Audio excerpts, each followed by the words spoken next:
Bienvenue dans le podcast Au cœur des émotions. Je suis Virginie de Douce Essence, coach et formatrice en développement personnel et dans l'entrepreneuriat depuis 5 ans. Autant vous dire que le tsunami émotionnel, les montagnes russes, je connais bien. C'est pour ça que j'ai décidé de créer ce podcast pour t'apporter les clés dont tu as besoin pour apprendre à réguler tes émotions, pour les considérer comme tes amis et non comme tes ennemis, et ainsi mieux comprendre ton mode de fonctionnement. Si tu recherches des astuces pour mieux comprendre et apprivoiser tes émotions, tu es au bon endroit. Alors installe-toi confortablement et profite de ce moment rien que pour toi. Hello à toutes et à tous, je suis ravie de vous retrouver aujourd'hui pour ce nouvel épisode sur le poids de la culpabilité. Imaginez, vous êtes allongé le soir dans votre lit, la journée est finie, mais une pensée tourne en boucle dans votre tête. J'aurais dû faire autrement. Si j'avais su, j'aurais dû dire ça. Pourquoi j'ai dit ça? Et si j'avais réagi différemment? Purée, mais qu'est-ce que je suis nulle, j'ai encore tout raté. Ce sentiment, vous le connaissez, ça s'appelle la culpabilité. Et nos murmures qu'on n'a pas été assez bien, assez juste, qu'on a échoué. Aujourd'hui, je vous propose d'aller explorer cette culpabilité qui nous freine, qui parfois aussi nous ronge de l'intérieur et qui ronge notre estime de nous. Pourquoi cette culpabilité est là? Est-ce qu'elle est toujours justifiée? Et surtout, comment on peut apprendre à la dépasser? Donc je vais vous demander déjà dans un premier temps de prendre un instant là pour vous et de vous poser cette question. À quand remonte la dernière fois où vous vous êtes senti coupable? Est-ce que c'était justifié ou au contraire excessif? Comment ça a influencé votre état d'esprit et vos actions? Je vous laisse un temps pour réfléchir, pour trouver un peu les mots qui viennent par rapport à ça. Ce qu'il faut savoir que quand on a de la culpabilité, ça agit forcément sur 3 plans. Le plan émotionnel, ça génère du stress, de l'anxiété, de la tristesse et ça peut générer aussi de la honte. Sur le plan mental, ça va générer des ruminations, une perte de confiance en soi, et bien sûr de l'auto-sabotage, de la dévalorisation. Et sur le plan comportemental, au niveau de nos actions, on va être dans la fuite, l'évitement, on va être dans des excuses excessives et on va se suradapter aux autres. Voilà les effets de la culpabilité. C'est toujours intéressant de voir nos comportements, ce que ça fait sur nos émotions et au niveau mental. Ensuite, ce que j'ai envie de vous proposer, c'est peut-être de faire venir une image. Peu importe, une image là qui vous vient et qui représente cette culpabilité. Ça peut être un peu comme un sac à dos rempli de pierres qu'on a porté pendant très très longtemps et qui nous écrase et qui nous empêche d'avancer, quelque chose de très lourd. Vous savez, moi qui aime bien voir un petit peu les mots du corps, souvent je dis tout ce qui est au niveau des épaules, des cervicales, tout ça c'est le poids des responsabilités. Et souvent il y a des poids que l'on porte et qui ne nous appartiennent pas. Et ça fait partie souvent de la culpabilité. Quelle peut être l'image là qui vous vient, l'image ou le mot qui peut vous venir quand vous pensez à culpabilité? Donc ça peut être le mot faute, ça peut être emprisonné, ça peut être le manque de liberté, ça peut être le côté jugement, le côté coupable. Voilà, tout ce qui peut vous venir, excuse, pardon. Et puis au niveau des images aussi, est-ce que c'est le poids vraiment qui est pesant? Est-ce que c'est quelque chose de très sombre? Est-ce que c'est plutôt une eau trouble? Comment ça pourrait être imagé? En tout cas, quelle est l'image ou le mot qui vous vient à l'esprit quand vous pensez à la culpabilité? Ça aussi, c'est plutôt intéressant de creuser là-dessus, de voir un petit peu ce qui s'y passe visuellement. Donc ce qu'il faut retenir, c'est que la culpabilité, ça génère un conflit à l'intérieur de soi. C'est j'ai fait quelque chose et je m'en veux. Comme un peu, j'ai fait une faute. On est vraiment coupé de soi quand on est dans la culpabilité. Et il existe 3 formes de culpabilité. La première, c'est la culpabilité adaptative. C'est-à-dire, c'est la culpabilité qui nous envoie un signal, une alerte interne du fait qu'on a dépassé une limite. L'objectif, c'est de reconnaître, réparer et ajuster nos actions en accord avec nos valeurs. Par exemple, si j'ai blessé quelqu'un avec mes mots, je peux reconnaître mon erreur et m'excuser. Ça, c'est la culpabilité adaptative qui est plutôt saine. Ensuite, on a la culpabilité toxique. La culpabilité toxique, elle nous enferme dans la souffrance sans raison valable. C'est-à-dire qu'on se punit soi-même sans que cela serve à quelque chose. Elle est souvent liée, cette culpabilité toxique, au triangle de Cartman, où je vais retrouver le rôle du sauveur, de la victime et du persécuteur. Je refais un petit rappel là-dessus, c'est toujours intéressant de faire des liens. Triangle de Cartman, voilà, je vais avoir la victime, la personne qui ne prend pas ses responsabilités, qui est tout le temps dans la plainte. Et en face, je vais peut-être avoir un persécuteur qui va avoir tendance à juger, à persécuter justement cette victime. Et je vais avoir un sauveur qui va vouloir défendre, protéger, faire à la place de la victime et pas le rendre autonome. Et donc, quand on est dans l'un de ces rôles-là, on n'est pas dans une relation saine, constructive. Et il peut y avoir effectivement aussi de la culpabilité. Donc, on devient soit la victime qui se lamente, soit le sauveur qui porte trop de choses, soit le persécuteur qui critique et se critique aussi en boucle. Donc là, ce que j'ai envie de vous proposer, c'est toujours pareil de réfléchir, c'est ce qui amène à des prises de conscience et ce que je trouve toujours intéressant, de vous sensibiliser à ça, c'est dans votre rapport à la culpabilité, quel est le rôle vous avez tendance à prendre ? Est-ce que vous êtes plutôt, vous vous chargez de tout, vous voulez tout porter comme un sauveur ? Ou est-ce que vous vous jugez sévèrement et vous jugez les autres aussi comme un persécuteur ? Ou est-ce que vous vous sentez impuissant comme une victime et que vous subissez ? Donc réfléchissez, suivant les situations que vous vivez, quels sont le rôle qui revient souvent. Ça va vous donner aussi des indications. Et la dernière forme de culpabilité qui existe, c'est la culpabilité anticipée. C'est-à-dire qu'avant même d'agir, je me sens déjà coupable. J'ai peur de ne pas être à l'auteur, j'ai peur d'échouer, je rumine, je m'auto-sabote, je me dévalorise, je suis incapable de relativiser, j'ai des attentes irréalistes. Et donc, ça peut être aussi, je n'ose pas dire non parce que je sais déjà que je vais me sentir coupable. Ou alors, ça, je ne vais pas le faire parce que je sais que je ne vais pas y arriver. En fait, les conséquences de la culpabilité anticipée, c'est qu'on ne pose pas de limites, on s'efface et on n'agit pas. Donc, ce qui est très important, et ça, je le répète et c'est vrai que je l'ai déjà dit, c'est de faire la différence entre l'être et le faire. Parce qu'on a souvent tendance à mélanger mes comportements avec qui je suis. Je ne suis pas mes erreurs. Ce que je fais ne définit pas ce que je suis. Faut vraiment dissocier les actions que je mets en place et mon identité. Quand je dis mon identité, c'est vos ressources, c'est vos croyances, vos valeurs, vos qualités. Tout ça, ça vous appartient et ça ne changera pas même si on se trompe, même si on fait des erreurs. Donc vraiment, retenez bien ça, de faire la différence entre qui je suis et ce que je fais.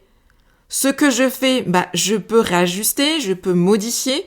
Qui je suis, ce sont mes ressources, ce sont mes qualités, mes croyances, mes valeurs. Et ça fait partie de moi. Et personne ne peut le changer. C'est ma valeur intrinsèque qui a énormément d'importance. Voilà. Ensuite, pourquoi on culpabilise autant ? Et là, on va faire un lien aussi avec l'estime de soi, parce que vous avez vu, on parle souvent de dévalorisation, d'autosabotage. En fait, il y a une origine déjà biologique et sociale par rapport à la culpabilité. C'est déjà, la culpabilité, elle vient de notre cerveau émotionnel, que j'appelle le cerveau limbique. C'est là où siègent toutes nos émotions. Et cette culpabilité, souvent, elle est liée à notre besoin d'appartenance. Quand on parle de la pyramide de Maslow, notre culpabilité, elle est liée à un besoin qui est assez haut, c'est notre besoin d'appartenance. Et ça génère aussi, qui dit on veut appartenir, on a peur d'être rejeté. Donc les normes et les règles sociales influencent notre culpabilité et qui sont parfois en désaccord avec nos propres valeurs. Ce qu'il y a aussi dans les origines, c'est le chantage émotionnel. Donc qui dit chantage émotionnel, on parle aussi de manipulation. Et on l'a tous eu et on l'a tous fait aussi. Même nos parents, ou quand on était enfant, on a tous fait du chantage émotionnel. Si tu m'aimais, tu ferais ça. Tu nous rends malheureux, tu nous épuises. Voilà, toutes ces phrases qu'on a pu entendre, donc souvent avec le tu. Si tu fais ça, ça veut dire que voilà, tu m'apprécies énormément. Sinon, ça veut dire que tu ne m'aimes pas. Voilà, la culpabilité, elle peut être utilisée pour contrôler ou manipuler l'autre. Donc ça aussi, c'est important de le prendre en compte. Et puis on a aussi les schémas répétitifs et l'héritage familial. On reproduit parfois inconsciemment ce qu'on a appris dans notre famille. Certains messages transmis comme «dans la vie tout se mérite», il faut travailler dur pour y arriver. Si t'es pas parfait, c'est que t'as fait des erreurs, c'est que voilà, tu t'es trompé. La culpabilité excessive aussi, elle peut mener jusqu'au burn-out, à l'épuisement physique, émotionnel. Donc voilà tout un peu les origines aussi de la culpabilité. Donc ça aussi, c'est intéressant de le prendre en compte. Et ce que j'ai envie aussi, par exemple, là, de vous proposer, c'est de prendre un temps et de réfléchir à si vous vous souvenez d'une mémoire de culpabilité. Est-ce que vous avez entendu des phrases comme celles que je viens de dire dans votre enfance ou d'autres phrases qui vous viennent, et souvent c'est des croyances qui sont pas forcément aidantes, c'est souvent des croyances limitantes, comme un bon boulet au pied. Par exemple, je dois tout porter, voilà. C'est le je dois, il faut. Souvent derrière, il y a de la culpabilité, c'est peut-être aussi des choses qu'on nous a transmises. Donc ça, prenez un temps aussi pour réfléchir à ça, notez peut-être les phrases qui vous viennent à l'esprit. Et donc, ce qu'il faut retenir, c'est chaque fois qu'on agit par peur ou par culpabilité, on envoie un message négatif à notre cerveau, du style « je ne suis pas assez bien », donc mon estime de moi, elle en prend un sacré coup.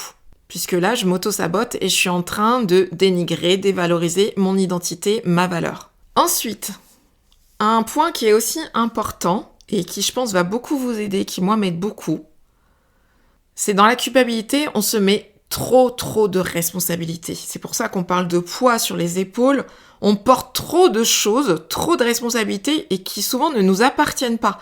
Et c'est épuisant, fatigant. Et moi, je le constate régulièrement dans mes accompagnements individuels où la culpabilité ressort systématiquement. Ce côté poids. Je culpabilise de prendre du temps pour moi. C'est égoïste de penser à moi, de me prioriser. Je culpabilise pour mes enfants. J'ai peur qu'il leur arrive quelque chose. Je dois être là pour eux. Voilà, toutes ces phrases assez fortes qui, vous allez voir, émotionnellement, nous donnent des tensions au niveau des épaules, ce poids qu'on porte. Donc là, il va falloir différencier ce qui dépend de vous, ce qui dépend des autres. On ne peut pas porter toutes les responsabilités, vous vous rendez compte? Déjà, pour nous-mêmes, pour un être humain, on a déjà pas mal de responsabilités. Si en plus, il faut qu'on porte les responsabilités des autres, vous imaginez ce que ça peut faire. Et c'est pour ça qu'on a de la fatigue, manque d'énergie, de l'épuisement. Mais vraiment, là où le corps parle, et moi je fais vraiment le lien avec la culpabilité, c'est le poids des épaules. Ce poids qu'on porte. Ça, c'est un signal qui est important de prendre en compte, c'est qu'il y a certainement des choses que je porte et qui ne m'appartiennent pas. Ce que moi, je vous propose, c'est de bien différencier ça. C'est-à-dire, c'est un peu d'imaginer comme 3 cercles. Le premier cercle, c'est « Ok, qu'est-ce qui dépend de moi ?» C'est-à-dire, je ne peux agir que sur ce qui dépend que de moi. Qu'est-ce que je peux faire, moi, à mon niveau? Ça, c'est le premier cercle. Ensuite, on a un deuxième cercle, c'est « Qu'est-ce qui dépend des autres ?» Où moi, je peux peut-être apporter une inspiration, transmettre des choses, mais je ne ferai pas à leur place, puisque ça dépend d'eux, c'est de leur responsabilité. Et le troisième cercle, c'est ce qui dépend du monde, c'est-à-dire de l'extérieur. Par exemple, comme je disais toujours, le Covid, ça dépendait pas de nous, c'est ce qui dépendait du monde. Donc moi, si je reviens à mon niveau, qu'est-ce que je peux faire pour mieux gérer cette situation qu'on est en train de vivre? Si je me mets trop à la place de l'autre, je ne suis plus à la mienne. Et ça, je trouve ça hyper intéressant. Je vais vous la répéter. Si je me mets trop à la place de l'autre, alors je ne suis plus à la mienne. C'est effectivement dans la culpabilité, on a toujours tendance à se mettre à la place de l'autre, à répondre aux attentes de l'autre, à vouloir peut-être faire à la place de l'autre aussi. Donc là, je vais vous laisser aussi un temps pour réfléchir et vous poser cette question. Est-ce que ce que je fais en ce moment, est-ce que je le fais pour moi ou pour l'autre? Et si c'est pour l'autre que je le fais, qu'est-ce que ça m'empêche de faire pour moi? Je vous la répète parce qu'elle est un petit peu longue et c'est vraiment, faut prendre un temps pour réfléchir et avoir les réponses. Il n'y a pas besoin de trop réfléchir, c'est spontanément aussi, et je vous invite à noter, c'est plus facile.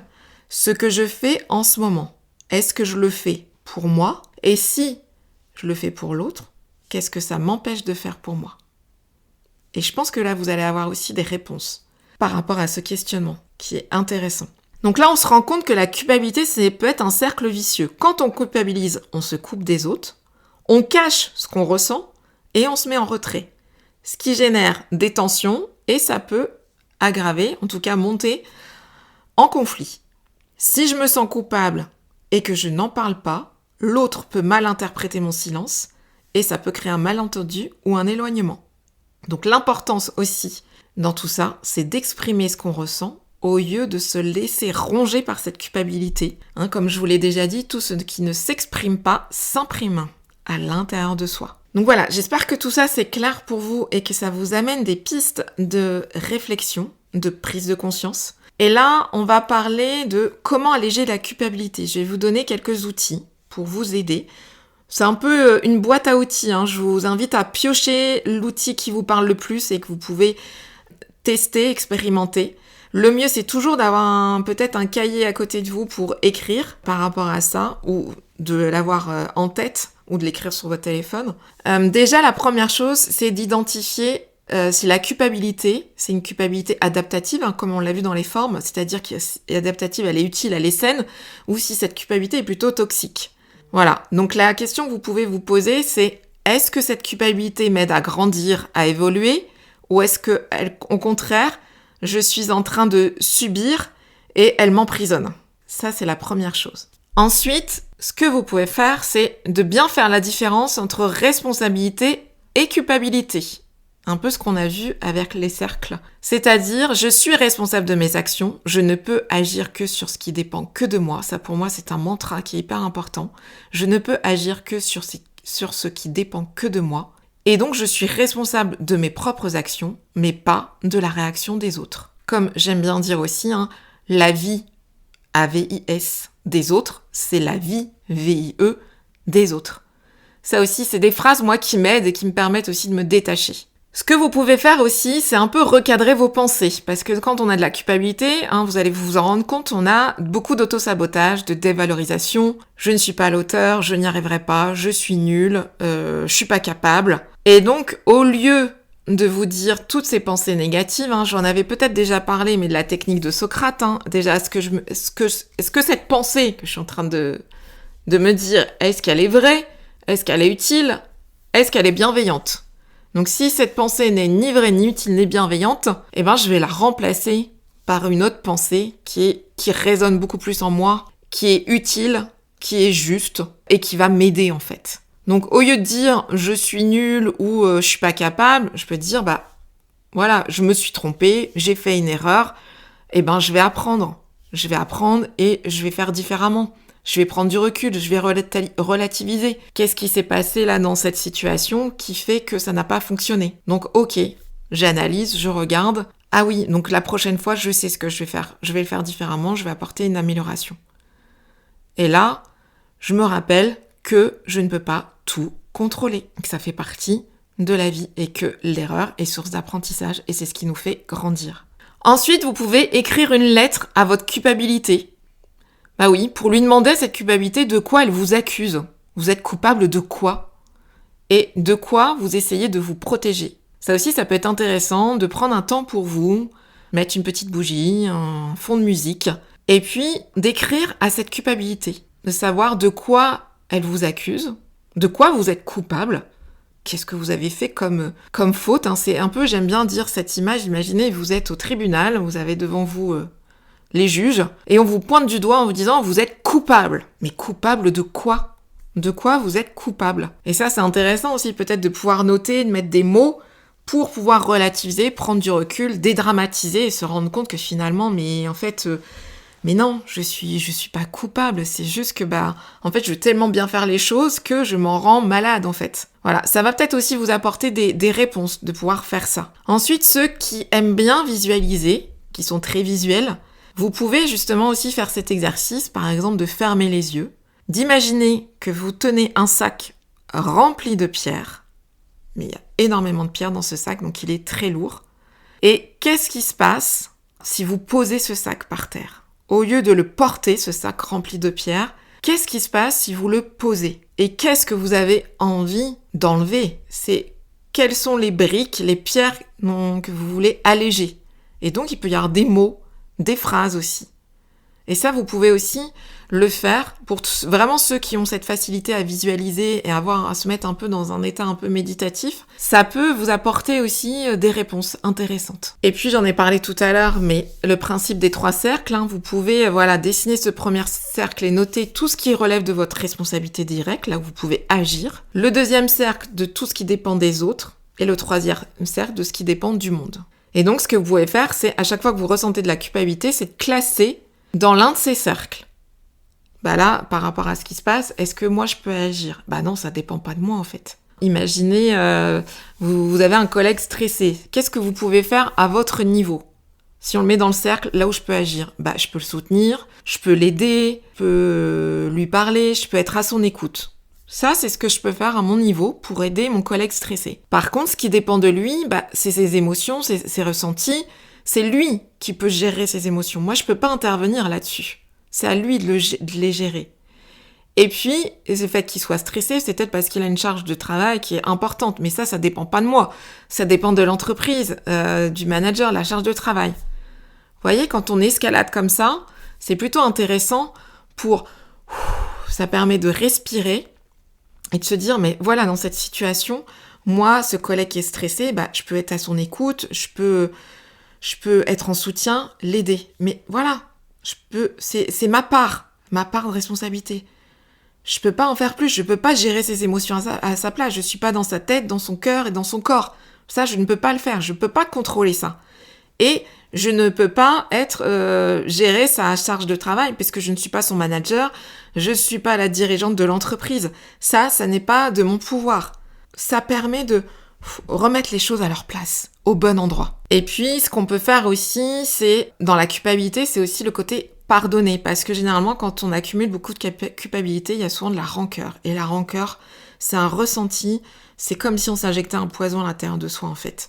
Donc, c'est aussi c'est de se mettre dans un endroit calme et peut-être se répéter des phrases comme « je me pardonne pour les erreurs passées »,« j'ai le droit d'évoluer et de ne plus m'infliger cette souffrance », je me libère du poids de cette culpabilité et j'apprends à faire autrement. Voilà, il y a des techniques là-dessus qui peuvent être intéressantes sur le pardon, en fait. C'est de se pardonner à soi parce que, c'est ok. Effectivement, à ce moment-là, j'ai pas été très présente pour mes enfants parce que j'ai été très prise par mon travail. J'aurais aimé, toutes ces phrases où j'aurais aimé, j'aurais dû faire plus de choses avec eux. Oui, mais j'ai fait ce qu'il fallait à ce moment-là avec les ressources que j'avais et c'est ok, j'ai fait de mon mieux à Cortoltech. Et qu'est-ce que j'apprends de ça ? Peut-être que ça veut dire que qu'est-ce que je pourrais organiser là avec mes enfants ? C'est jamais trop tard. On peut toujours y remédier, mais ce qui est important, c'est ok, c'est de se pardonner. C'est qu'à ce moment-là, je ne pouvais pas faire autrement. Voilà. Et ça fait du bien aussi de se dire ça. Ça soulage. Voilà, je vous invite à piocher, je vous ai donné plusieurs outils. Le but, c'est de pouvoir piocher, voir celui qui vous parle le plus et de tester, expérimenter. Donc, ce qu'on a vu, c'est que la culpabilité, elle peut être soit un poids qui nous écrase, soit un signal qui nous guide. C'est vraiment à nous de choisir comment on l'utilise. Donc aujourd'hui, je vous invite vraiment à prendre un moment pour vous et à noter les situations où vous ressentez de la culpabilité. Et de vous demander, est-ce que cette culpabilité est juste ? Et qu'est-ce que vous pouvez en faire de cette culpabilité ? Est-ce qu'elle est utile ou est-ce qu'elle est contre-productive en fait ? Donc est-ce qu'elle vous sert ou est-ce qu'elle vous dessert ? Donc si ce sujet vraiment vous a parlé, si vous avez envie d'aller plus loin, n'hésitez pas à partager vos ressentis ou à m'envoyer un message sur les situations que vous vivez et vous ressentez cette culpabilité. C'est un plaisir de vous lire et de vous répondre. Et donc, ce qu'il faut retenir, c'est que vous avez le droit d'avancer sans porter sur vos épaules le poids de cette culpabilité. Moi, je vous encourage à alléger votre sac à dos et de marcher vraiment avec légèreté et de manière vraiment plus libre. Donc, je vous souhaite de tout cœur que cette culpabilité soit de moins en moins présente dans votre quotidien pour que vous vous sentiez vraiment de plus en plus léger, apaisé, rassuré. Je vous dis à très bientôt et prenez bien soin de vous. Et voilà, c'est déjà la fin de cet épisode au cœur des émotions. J'espère que tu as trouvé des astuces utiles pour mieux les apprivoiser dans ton quotidien. Rappelle-toi, elles sont tes alliés et non tes ennemis. Si cela t'a plu, abonne-toi, laisse un avis ou partage-le avec tes proches. Tu peux aussi me rejoindre sur les réseaux sociaux pour continuer la conversation et découvrir encore plus de ressources. Merci de m'avoir écouté, prends bien soin de toi et à très bientôt pour un nouvel épisode rempli de bienveillance et de découverte. Profite de chaque instant et souviens-toi, l'émotion est le moteur du changement.